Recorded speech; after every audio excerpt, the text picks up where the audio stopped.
Russia. Dmitry? Thank you, Madam Chair. For more than 500 days, the horrible war has been going on in Ukraine, which has been unleashed by the Russian Federation. This war has claimed thousands of lives of Ukrainian civilians. Every day, people die in their homes under bombs and missiles that President Putin is sending to destroy peaceful Ukrainian cities.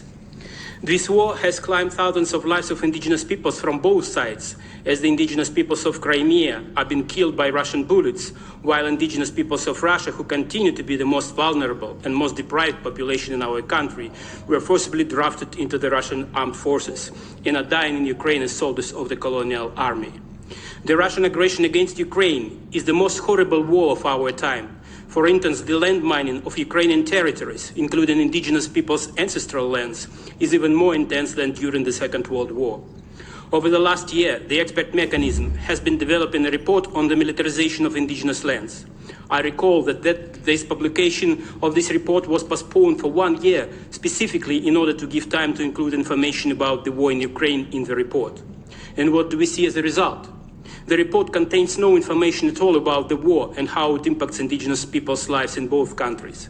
As far as Russia is concerned, a couple of bullet points say that indigenous peoples of Russia were exempt from military service in the context of conflict in Ukraine. This is a lie and factually inaccurate.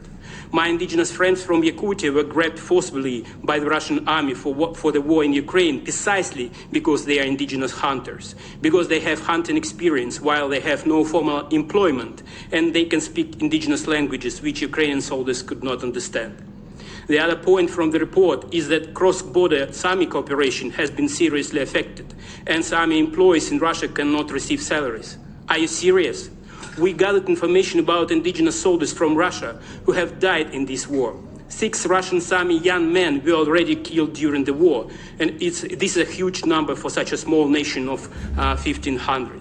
The expert mechanism didn't mention this information in its report, but mentioned lost salaries. Everybody who follows indigenous rights in Russia clearly sees that Russian officials use exactly the same language in their propagandistic speeches, which used by the expert mechanism in its so-called expert report on militarization.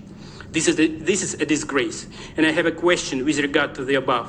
When and why did the EMRIP from the human rights body transform into Russian propaganda department? We understand that this is a draft, and we insist it has to be changed to include real information from this war. Thank you for your statement, Dmitry. The next